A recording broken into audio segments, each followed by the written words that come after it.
kayo ng ganyan. Alam nyo, pag binigyan pala kayo ng vision ng Panginoon, alam mo kung ano ibig sabihin? Amen. Hindi yung parang nagtatanong ka pa, nanguhula ka, alam mo kung ano. Nakakita ko ng manok na inahin na kaykay ng ganyan ng buhangin. Alam ko, sabi ko, ito eh. Alam mo yun doon sa lugar namin, yung gumagawa ng hollow blocks. Yung mano hollow blocks.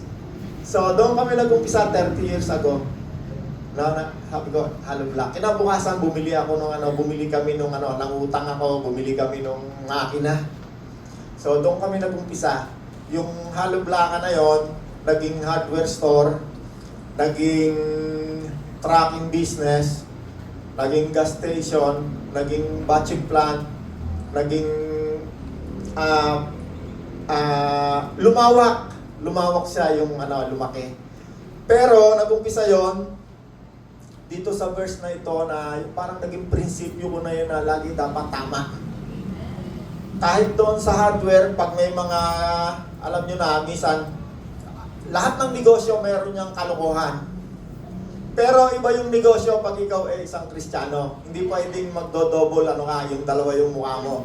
Pag nasa simbahan ka, parang kang anghel. Paglabas mo ng simbahan hindi pwede yung ganon. I believe na ito yung sikreto na kaya ako ay, hindi naman ako marunong, hindi ako matalino, pero lahat ng ginagawa ng kamay ko, pinagpapala ng Panginoon.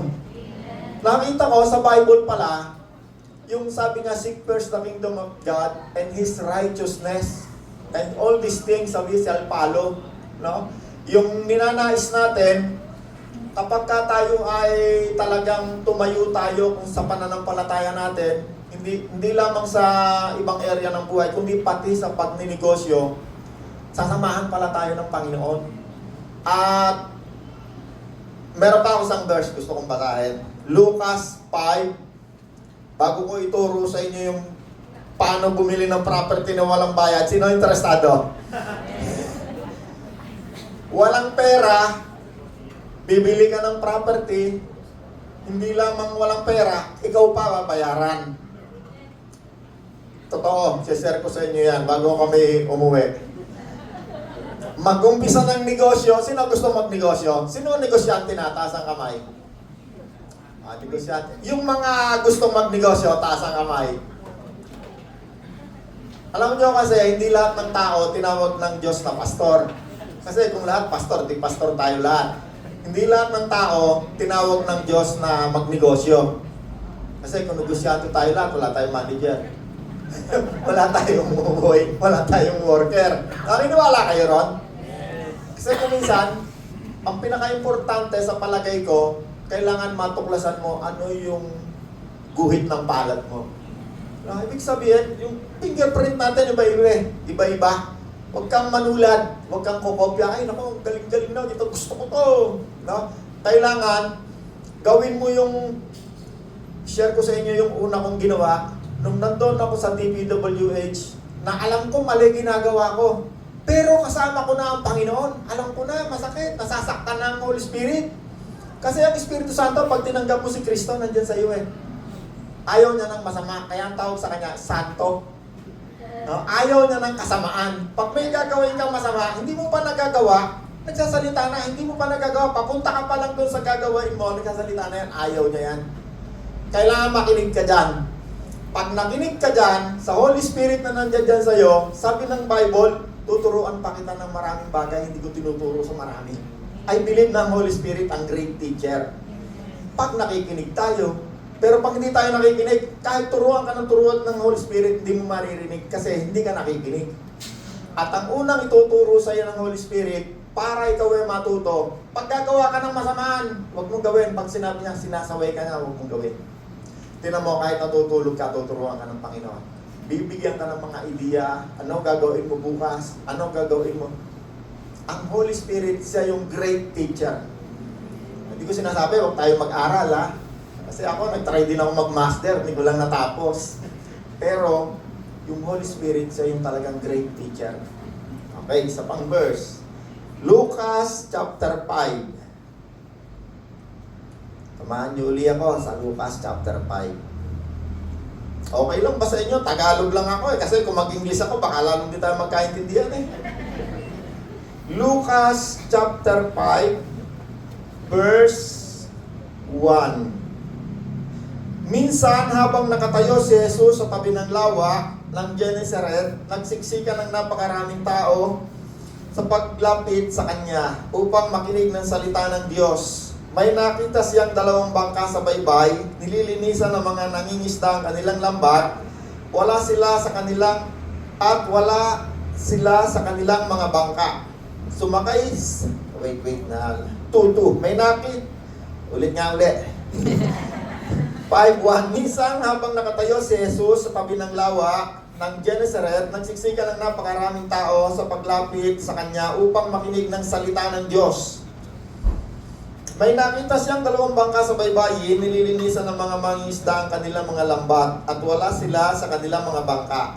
3, sumakay siya sa isa sa mga ito na pag-aari ni Simon, at hiniling niya rito na ilayo ng konti ang bangka mula sa baybayin, at naupo siya sa bangka at nangaral sa mga tao. 4. Pagkatapos niyang mangaral, sinabi niya kay Simon, "Pumalaot kayo, ihulog niyo ang inyong lambat upang manghuli." At sumagot si Simon, "Guro, magdamag po kaming nagpagod, ngunit wala kaming nahuli." Okay, parang pareho din nung una kong verse kanina, ano? Magdamag ng isda, walang huli. Ngayon, ito naman, after gamitin ni Lord yung bangka ni Peter, no? At tinatulak pa ng konti, siyempre, tinulak niya, pagod na pagod, magdamag. Sabi dito sa 4, pagkatapos niyang mangaral, sinabi ni Simon, "Pumalaot kayo at ihulog ang mga lambat upang manghuli." Sumagot si Simon, "Guro, magdamag po kaming nagpagod, ngunit wala kaming nahuli." No, parehas nung unang verse ko. "Ngunit dahil sa sinabi ninyo, ihulog ko ang mga lambat." Ganon nga ang ginawa nila at nakahuli sila ng maraming isda. Ayun. Yun yung pangalawa. Alam nyo yung aming buhay, mula nung kami ay maging Kristiyano, yung kamay namin, yung mga negosyo namin, lagi kaming kapartner sa gawain ng Panginoon. Nung minsan, nung nag-uumpisa pa lang kami nitong hardware store, mangutang lang kami sa mga Bombay. Kasi wala naman kaming mautang sa bangko, wala naman kaming eco-collateral. Mangutang lang kami. Ang negosyo, kung meron sa inyong negosyante, pirma lang ng pirma ng cheque yan. Ako, taga-pirma lang ako ng cheque. Kahit walang pondo. Hindi ko sinabi sa inyo, mag-issue kayo ng cheque, walang pondo. Kaya sabi ko sa inyo, ito ay karanasan ko. Hindi ko ito sinasabi sa inyo, gayahin nyo ako. Kundi sinasabi ko sa inyo, itong karanasan ko, ito ay nangyari, ito ay ginawa ng Panginoon ayon sa aking pananampalataya. Merong pagkakataon kung minsan, kami ay merong evangelism, yung every time kami merong gagawin, lagi kaming kasali. Gusto ko, kung ano man yung gagawain doon sa evangelism na yun, kasali kami. Nung minsan, meron akong cheque na naka-issue na walang pondo.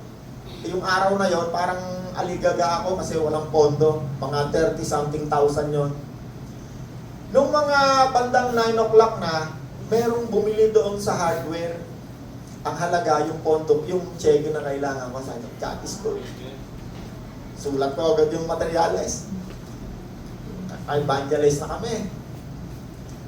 Yung binili na yon na materyales, ilang beses kong pinuntahan, diniliver yung address, di namin nakita kung saan. Wow. Hanggang yung resibo niya, nasira na, luma na, hindi na binalikan. I believe na yun ang Panginoon. Okay? So, ayan. Huwag kayong mag-i-issue ng cheque walang pondo Nung nag-umpisa kami, talagang wala kaming kapital. Issue lang ako ng issue ng cheque. "Lord, pakala ka rito. Lord, pakala ka rito." Siguro yung unang 10 taon naming pagdinegosyo, talagang yun lang yung ginagawa ko. Issue ako ng issue ng cheque sa mga supplier, walang pondo. Sa awa at habag ng Panginoon, siguro naka-issue ako kung kukwentahin ko hanggang nung mga panahon na yung walang pondo, billions siguro yung na-issue ko ng cheque na hindi ako hinayangan ng Panginoon na mapahiya. By fake. Sulat ng cheque. Bili ng property, puro cheque. Huwag nyo gagayahin yun ha. Baka makulong kayo. Kaya hindi mo pwedeng gayahin yung mga Israelita na tumawid sa kabilang ibayo. Diba yung mga Egyptian? Ginaya nila, ayun, nalunod sila. Kaya sabi nila, huwag nyo gagayahin ha. Baka mamaya sisihin nyo ako. Natalpong cheque nyo. Okay. So, dito sa Bible, sabi niya, ano ang mapapala mo kahit dumami man sa damakdak ang pera mo, makabili ka man lahat ng mga property, kung ang kaluluwa mo naman, mapapahamak sa impyerno. So, lagi sinasabi ng Panginoon sa ating lahat na hindi yung kaperahan o kayamanan ang mahalaga sa buhay natin. Sa totoo lang ako, wala akong pangarap yumaman. Ang pangarap ko lang sa mundong ito, mapag-aral ko lang yung mga anak ko. Parang makaraos lang ba sa mapag-aral? Diba tayo ng mga Pilipino? Ang number one pangarap natin, makapag-aral lang. So, ang ginawa sa akin ng Panginoon, actually, meron pa naman akong anak na nag-aaral pa, pero matatapos na, God willing. Hindi lang niya ako pinrovide ng pagkain sa araw-araw, damit, no? Ngayon, medyo maganda na yung title nga, no? Rags to Riches. Nahiya naman ako, wala pa rin ata ako sa rich, ano pa lang ako, hindi pa. Pero, I believe na lahat tayo kasi, kung minsan, meron tayong standard o basihan kung gaano ka kayaman. Ano bang basihan nyo sa gaano kayaman? Gaano kalaki negosyo? Gaano kalaki kita? Kasi kung minsan may negosyo na laki-laki pero maliit kita. Meron naman negosyo na hindi kalakihan ng kapital pero ang laki-laki ng kita. No? Katulad ng meron kaming negosyo na itong mga negosyo lahat na ginagawa namin, actually nung ako'y pumasok, wala akong ideya. Hindi ko alam paano. Yung tracking business, yung hardware, meron din kami yung billboard, yung mga pinapaupahan. Tag-umpisa kami dyan, nilagay ko lang, God is good. God is good lang, gano'n. Yung tarpaulin na God is good. Nagkaroon ng bagyo, na 4 times akong pinupuntahan nung yung Camellia, yung manager ng Camellia, sir, upahan namin yan. Wala naman ako idea kung magkano niya upahan. Sabi ko, hindi ko pinaupahan kasi hindi ko nga tinanong kung magkano kasi hindi ako interested. Nagkaroon ng bagyong malakas, nasira yung tarpaulin. Nung nakita nga, nasira, takbo na naman sa akin, minute na naman ako. Sabi ko, sige, since nasira naman. Sabi ko, magkano ba? Sabi niya, 100K. Parang lumuwa yung mata ko, gano'n, laki pala. Sabi ko, sige, upahan mo na. So, God is good, nilagyan niya. Camellia. Di nung nangyari na, punta na naman sa akin, sir, baka pwedeng upahan uli yung likod. Eh, pag-asa ko, inupahan na niya yun. Sabi ko, magkano? 150. Lumuwa na naman muli ganyan tayo ako. So, ang sinasabi ko, pag bibless ka ng Panginoon, kahit ikaw ay bobo, bibless ka ng Panginoon. Kahit wala kang, hindi mo naman, lahat tayo, Kristiyano, matalino tayo. Kaya ibig sabihin, walang Kristiyano na bobo. Ang ibig sabihin, kahit wala kang alam, si Lord tuturuan ka. Pag i-bless ka ng Panginoon, no, actually lahat tayo, bless na tayo eh.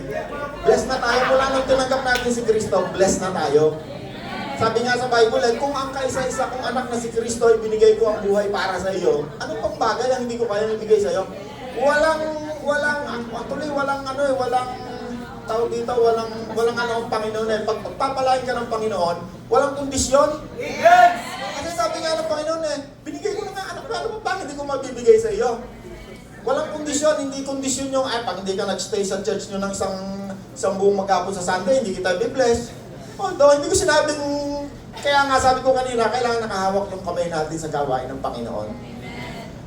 No, then, ayun nga, sabi ko, pinibless ako ng Panginoon, sabi ko, pati hangin nauupahan. Pero hindi ko alam yun. Nangyayari lang yun, kaya sabi ko, by experience, ang ituturo ko lang sa inyo, by experience. So, nung nakita kong ganon, halos yung buong Cavite, nilagyan ko ng billboard, lahat. Tapos, pinuntahan ako nung mga 20 years nang nagdi-billboard. Kasi sabi niya, sir, pinuntahan ako sa bahay. Parang interview siya, siguro, interview niya, hinahanap niya ako eh. Hanggang sino kayo? Pakilala sa akin. Siya pala yung isang pinakamatagal ng billboard sa Manila. Ilang taon na po kayo nagbi-billboard, sabi niya. Sabi ko, mga 2 na yata. Ilan na ho billboard nyo? 28 na ho. Ha? Sabi niya, nagulat siya. Sabi niya, ako 20 years na ako sa billboard. Ang billboard namin wala pa 10. Sabi ko, kasi meron na akong kapartner. Sabi niya sa akin, ang lakas niyo, sabi niya. Sino ba ikang may kapartner ka sigurong politiko na malakas kasi nakuha po kayo ng permit. Sabi ko, meron nga ho. Panginoon. Ay ngayon, born again na, nakita ko, post ng post na post ng post na sa mga water cat. Sabi ko. So, do it right, number 1. Walang monkey business. Kahit maliit. Saan mo? Paano mag-umpisa? Kung may maliit ka, sa kamay mo, umpisa mo na. Kailan? Ngayon na.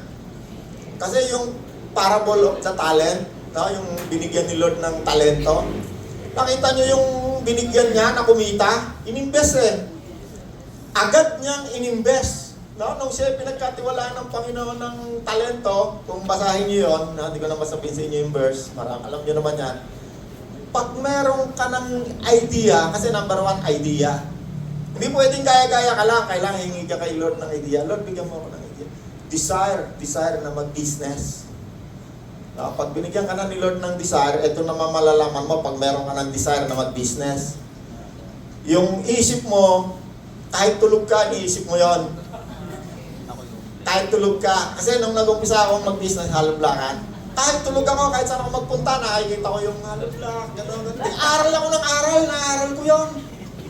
So pag mag-business ka, hindi pwedeng manggagaya ka lang, kailangan aralin mo. Aralin.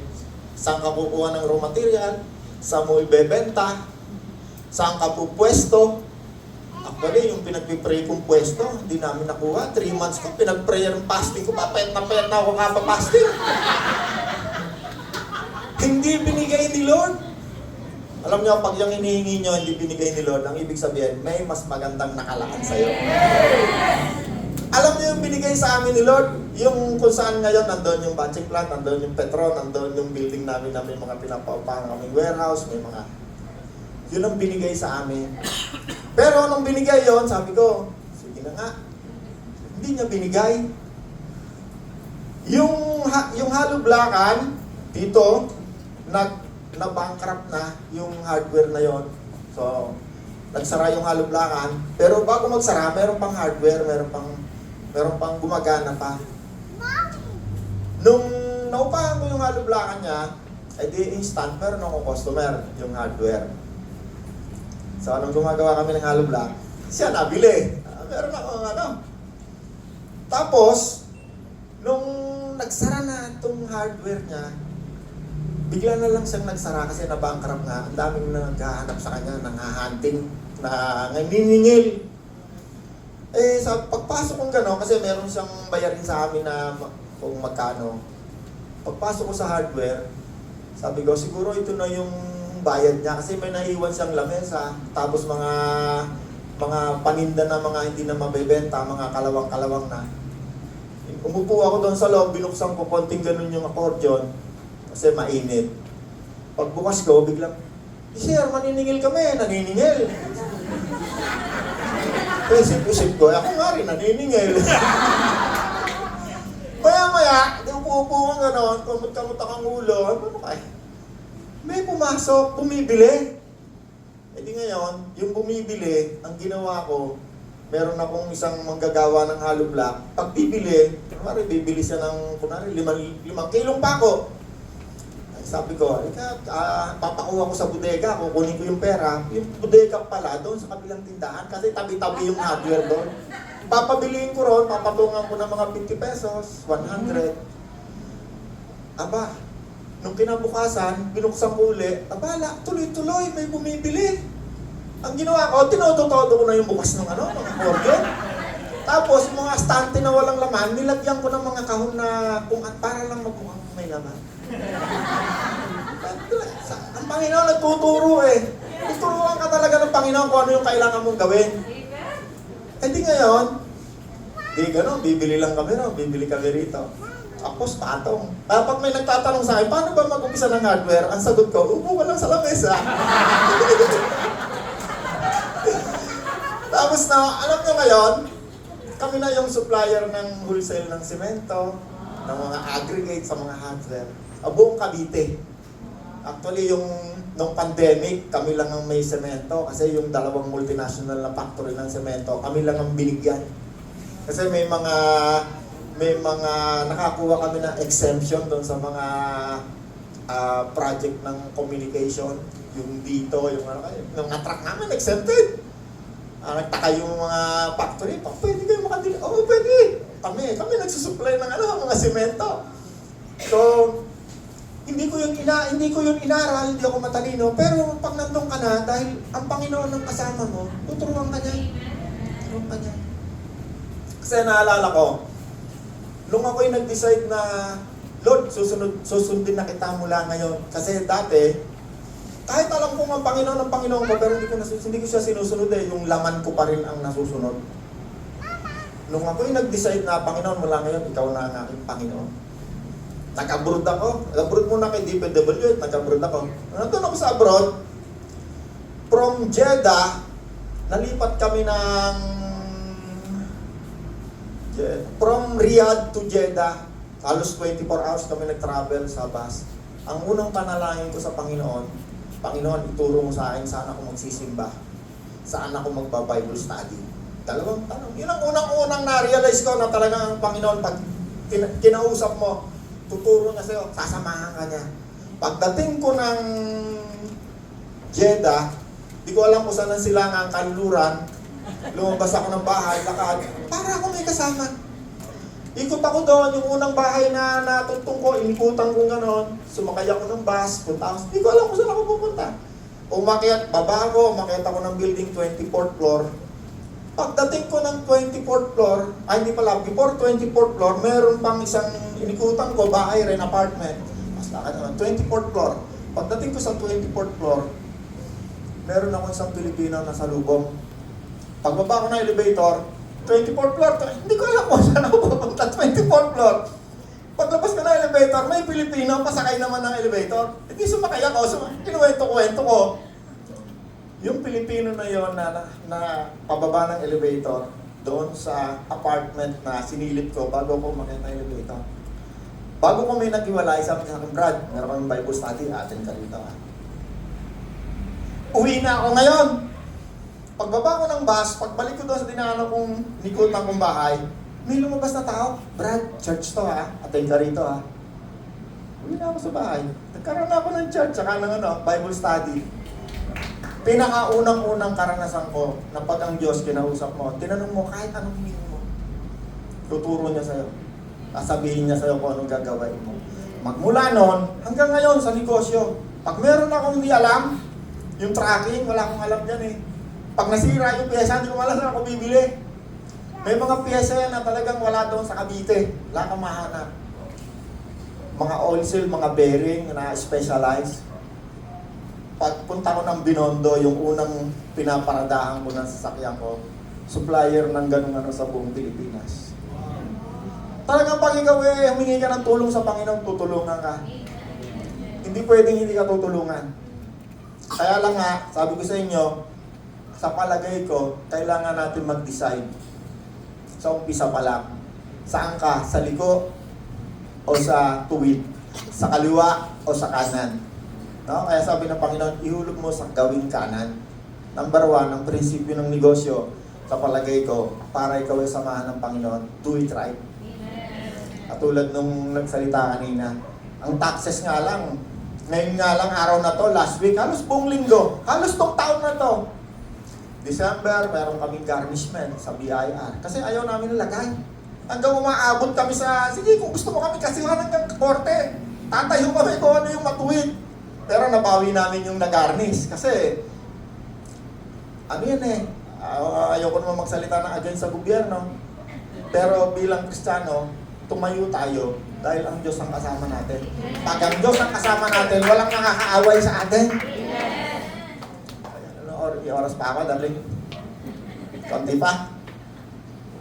Paano magnegosyo ng walang kapital at isa pa, paano bumili ng property na walang pera ikaw papabayaran? At sino interested? Hindi, walang biro.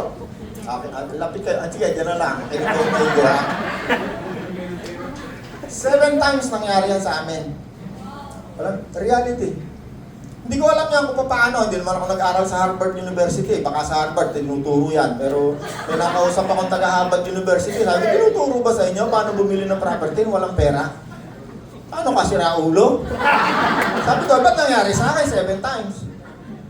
Totoo, 7 times nangyari sa amin. Gusto nyo malaman? Alright. Talaga ha? Kaya lang, dapat malakas loob nyo eh. Ang negosyante kasi, ang isang sangkap ng isang negosyante, malakas ang loob. Hindi pwede dyan ang ikaw ay negosyante. Although, meron ako nakausap pa isang negosyante, hindi raw siya nangungutang eh. Pero ang pera kasi, di ba, hindi naman tayo mabubuhay, walang pera eh, puro pera yan eh, puro pera gumagalaw sa buhay natin ngayon eh. Nagpunta nga kami ng Australia, iihi ka lang, di ka makakahihi nung wala kang pera eh. Sabi ko, mama, matay pala ako rito, wala akong maihian. So, ang unang-unang naranasan namin, paano kami bumili ng property. Unang-una, meron kaming inuupahan na gusto naming bilhin. Kasi ako minsan, meron akong gustong bilhin, pero wala man akong pambili. Ginagamit ko lang yung faith. Faith lang. Alam niyo yung faith? Yung, di ba ano ba definition ng faith? Sino nakakalam na yung definition ng faith? Pananampalataya.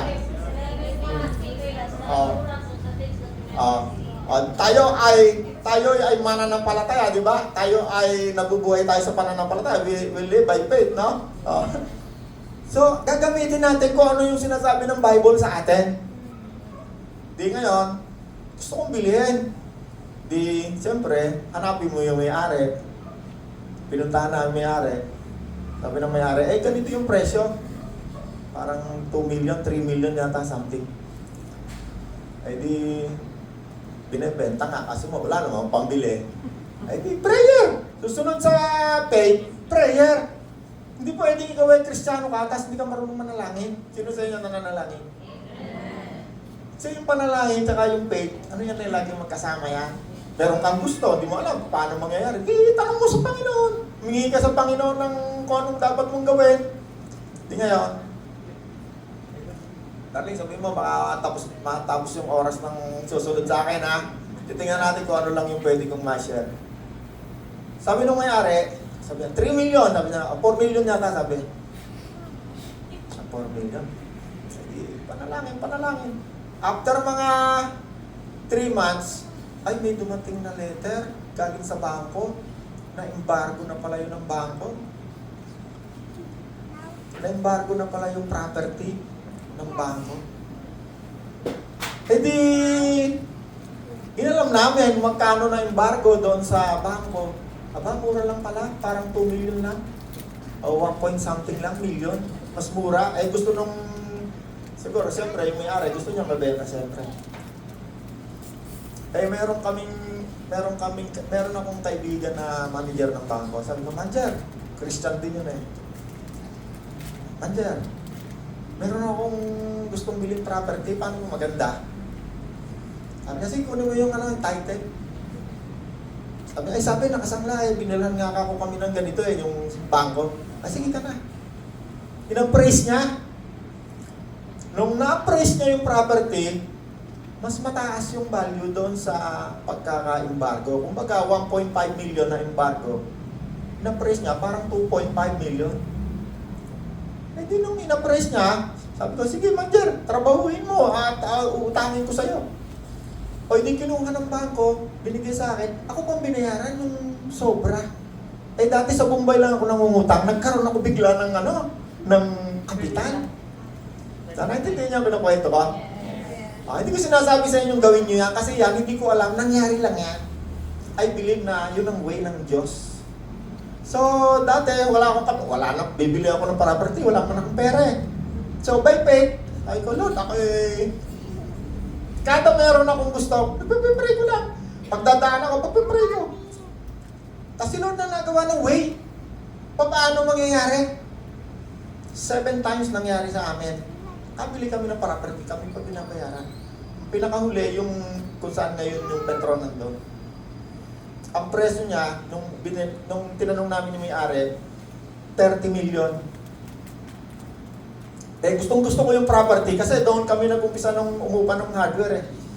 Hindi ko nga alam yung pala yung may-ari. Yung may-ari nung pinagpipray kong halublakan, tsaka yung may-ari noon, isa lang pala. Di nung ako nakaupong ganyan, binubuksan ko na, ay, marami lang nabili. Biglang dumating yung may-ari. Aba, nasaan yung may-ari to? Hindi ko alam eh. Hindi nga pala ako may-ari nito. Dali-dalita, umupa ako sa kanya hanggang sa after 10 years. Sabi niya, nung huling usap namin, ilang buwan na lang, tatapos na yung kontrata. Hindi, pagtapos na, wala na kaming kontrata. Ayaw na raw niyang pa-renew. Alis na kami. Sabi, saan kaya kami pupunta? O, pray na naman, pray, Lord. Gusto ko tong property na to. Bigay mo ito sa amin ng 15 million, Lord. Aba, walang ano-ano. Saan tinawagan bigla kami? Hala, nalika rito. Di pagpunta namin doon. O, madam, bibili na namin yung ano nyo. Baka bebenta nyo na.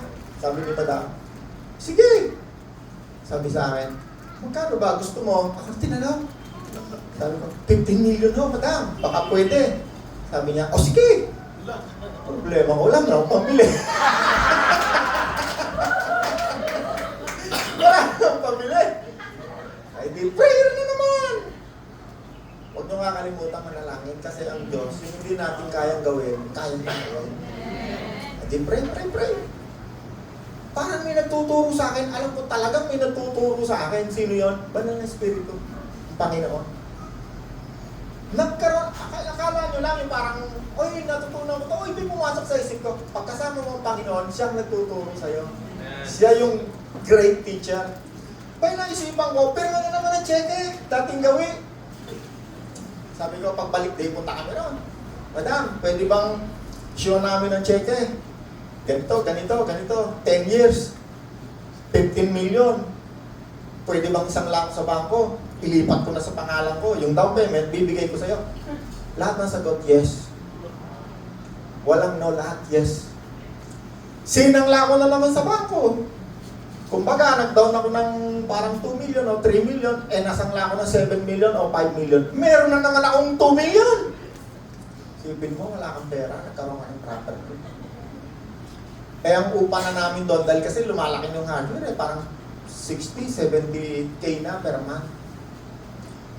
Sipin mo, kakaroon ako ng property. Kailan ko lang na-realize yan? Pag merong bumibili ng property, halika turuan kita. Pero hindi ko yan natutunan sa eskwelahan, kung kanino man, tinuro sa akin ng Panginoon. Ngayon, kung meron kayong ganyang mga opportunity, pwede nyo rin i-try, panalangin. Kasi, mahirap yun, yung pipirma ka ng cheque, walang pondo, 15 million. 10 years to pay, pero 8 years pa lang, fully paid na kami. No, ganun kabait ang Panginoon. May oras pa tayo, darling? Agad pa. 7 times na nangyari sa amin. 7 times. Kaya hindi yun aksidente na nangyari. Pag ang Panginoon ang kasama mo, kahit sino ang kausap mo, kakausapin ng Panginoon. Sigurado. No, kung minsan mayroong sa mga politiko, galit na galit sa'yo. Bago ako pumunta, mananalangin muna ako. Ask Lord. Pagdating ko doon sa mga politiko, Sir, para so, tinan mo, kasama ko ang Panginoon eh. Pag ang Panginoon ang kasama natin, wala tayong kaaway. Amen.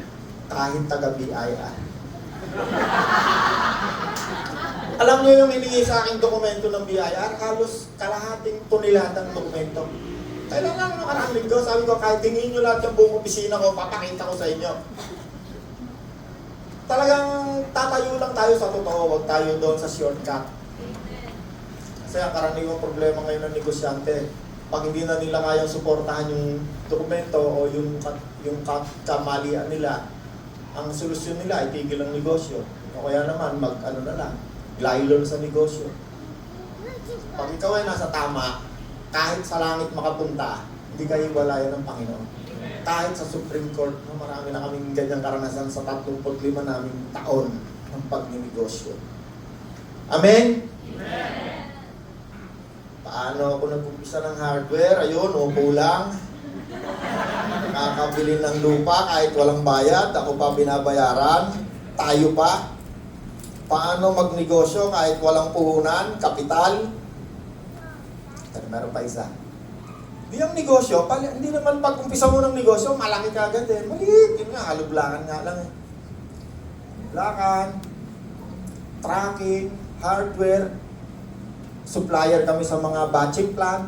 Ay, nakita ko, kami na nagsusupply ng mga aggregate, buhangin, simento sa mga yung batching plant. Alam mo yung batching plant, yung concrete ready mix. Sabi ko, kailangan ko na siguro ng batching plant. Di, sabi ko, Lord, bigyan mo ako ng batching plant. Di, kahit natutulog ka, pagka ang Panginoon kasama mo, tinuturuan ka, kahit tulog ka na, nasa isip mo yan. Kahit saan ako magpunta pag nakakita, batching plant. Nagkakaroon ng way paano mangyayari. So, may tao ko nakilala ko yung may-ari, ba, binibenta? Nung nalaman ko binibenta, 16 million, ano pa yon? Wala kaming ganon, wala rin akong pambili. Isang araw, doon sa tracking business, may kami meeting sa Solid Cement. Nagta-tracking na kami noon. Yung tracking na yon, hindi namin binibili ng kasyon, puro mga yung pera ng bangko. Alam niyo yung may down payment na 20%, mga ganun. Tapos yung kita, yun din yung hinuhulog namin sa truck. Maganda ang kita, pagka high risk yung business mo, wala kayo kita. Actually ngayon, tinuturuan ko yung anak ko, nasa business school eh. Sabi niya, anong pinakamaganda? Ito, pinakamagandang business, 3 months, meron ka ng ROI. Ayaw niya maniwala. O, tingnan mo, ayan ang record ko. Reality. Nag-aral sa UAP. Di ngayon, ay tuturo ko sa'yo paano magnegosyo na wala kang puhunan. Ay, huwag mo nang walang puhunan kasi sa business school, baka hindi ka paniwalaan. Tuturo ko muna sa'yo paano mag-reduce ng puhunan. Kasi pag walang puhunan, baka sabihin sa'yo, may ganun kayo. I-reduce mo lang yung puhunan mo, ROI mo less than 6 months. 3 months nga lang eh. Dito muna tayo sa batching plant, paano yung nangyari. Hindi ko alam to, ito lang yung nangyari. Habang kami nagmi-meeting, ako yung nananalangin, ginagamit ko yung pananampalataya ko. Merong isa kaming negosyante na nakatabi ko sa upuan kasi pag may meeting kami, ako lagi pinag-pray. Tatawagin bigla ako nung manager. Roland, please pray muna bago tayo mag-umpisa. Lord, pray ako. Paupo ako, sabi nung katabi ko, Brad, ano mang plano mo? Anong susunod mong gagawin? Sabi ko, gusto ko magnenegosyo ako ng batching plant. Sabi niya, magkano ba kailangan doon? Sabi ko, 16 million. Pero wala akong pera, wala akong kapital, wala akong nakahandang ganong pera. Sabi agad niya sa akin, sige, pahiramin kita ng kalahati. Sabi ko, 16 million, 8 million. Pwede kulang pa rin. May 6 million. Kulang pa uli ako, 8 million. Hindi pa nalangin. Lord, alam niyo, Panginoon, nagtuturo eh. Kinagabihan, sabi ko, alam ko na, pagdating kinausap ko, Dok, pwede ba yung batching plant na bibilihin natin, yung 8 million mo, kukunin ko, ida-down payment ko na sa may-ari, tapos isasangla ko yung mga equipment, lahat ng equipment ng batching plant. Sabi, sige. Sinangla ko, di, umpisa yung negosyo ko, wala akong kapital. Zero capital ako. Bakit? Yung pera ng bangko. After 2 years, dalawa na yung batching plant. Concrete batching plant. Ngayon, yung halaga ng batching plant na yun, malaki na. Malaki na yung negosyo na yun. So, sinishare ko yan sa inyo para makita nyo na walang imposible sa Diyos. Basta meron tayong pananampalataya at saka tayo na doon tayo lagi sa tinatawag na live right. No?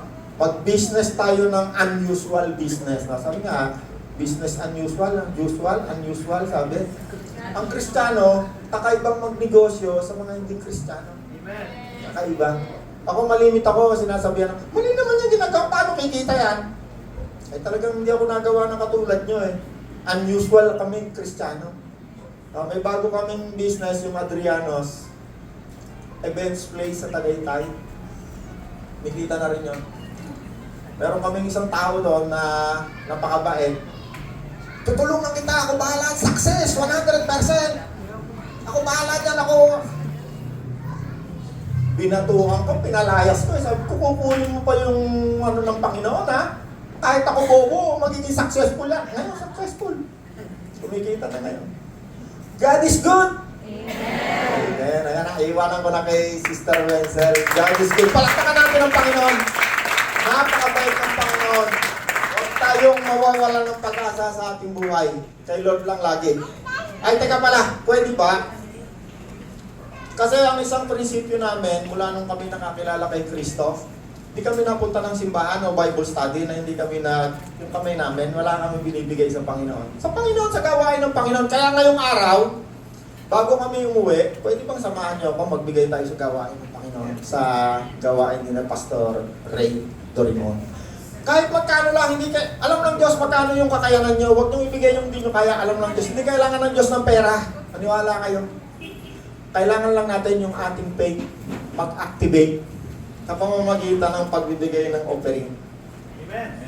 Kasi ang pagmamahal, hindi yan nagana, wala yang gana pag walang ginawa. Di ba nabasa niyo yung sinabi sa Titus pa yun? Sabi niya, ang pananampalataya kapag walang ginawa, hindi yan gumagana. Kaya ang pananampalataya, kailangan pagganahin mo. Pastor, anong version? Ang pananampalataya na walang ginagawa, hindi gumagana. At lahat tayo, merong pwedeng gawin. Ano yung pwede natin gawin? Offering. Ayun nga balo na mahirap, meron na gawa. Yung mahirap na, sabi niya, yung sa temple, meron din ginawa. Huwag niyo ibigay yung hindi niyo kaya, sabi ng Diyos, mahal ko ang masayang naghahandog, nagbibigay. Diyan nag-activate ang faith. No, sabi ng Panginoon, mag-impok tayo ng kayamanan sa langit. Ito yung way na tayo nag-iimpok ng kayamanan sa langit. Kasi, di ba sabi ng Panginoon, minsan, sabi niya yung pinaghiwalay niya yung tupa sa kaliwa at sa kanan. Nabasa niyo yun, yung sabi ng Panginoon doon sa nasa kaliwa, itatapon sila sa impyerno. Sabi ng Panginoon doon sa nasa kaliwa, dahil ako'y nagutom, hindi niyo ako pinakain. Ako'y hubad, hindi niyo ako dinamitan, hindi niyo ako dinalaw. Ako'y nauhaw, hindi niyo ako pinainom. Sabi niya pala yun, nasa kanan pala yun. Pinapasok na sa kahirayan. Yung nasa kaliwa naman, sabi ng Panginoon, umanda kayo, itatapon sa impyerno. Dahil, sabi ng Panginoon, hindi niyo ako pinakain, hindi niyo ako pinainom, hindi niyo ako dinamitan. Yun namang nandun sa kanan na pinapasok na sa kaharian, nagtanong sabi, Panginoon, kailan namin kayo pinakain? Di naman namin alam, di naman. Sabi ng Panginoon, nung pinainom nyo, pinakain yung isa sa maliliit na ito, sabi niya, ako ang inyong pinakain. Ay di ba kung minsan mayroong mga, kasi yan ngayon yung malimit namin ini-investan. Kahit noong pa man, nakakita kami ng nadilubyo ng baha, ng lindol, titingnan namin sinong pwede namin tulungan. Ngayon, ito namang offering natin na to, pwede tayong magbigay sa gawain ng Panginoon. Ito isa sa pinakamabisa, yung faith natin, nag-activate. Nakakapag-ipon tayo ng kayamanan sa langit. Amen? Kaya kung gusto nyo akong samahan nyo ako. Ako'y magbibigay ng offering para sa gawain ng Diyos sa church na ito. Amen. O, mag-pray muna tayo kung merong gustong sumama sa akin. O Diyos na mabuti, marami pong salamat. Nawa ang salaping ito ay makatulong sa anumang pangangailangan ng aming kapwa, ng aming mga mahal sa buhay. Ito'y makagawa sa iyong pangangaral sa mundong ito. Maraming kaluluwa ang makakilala sa iyo at mga ligtas. Nawa ay pagpalain mo po ang bawat isa na nandito. Salamat po Ama sa iyong kabutihan sa aming buhay, sa pangalan ni Jesus na aming Panginoon. Amen and Amen.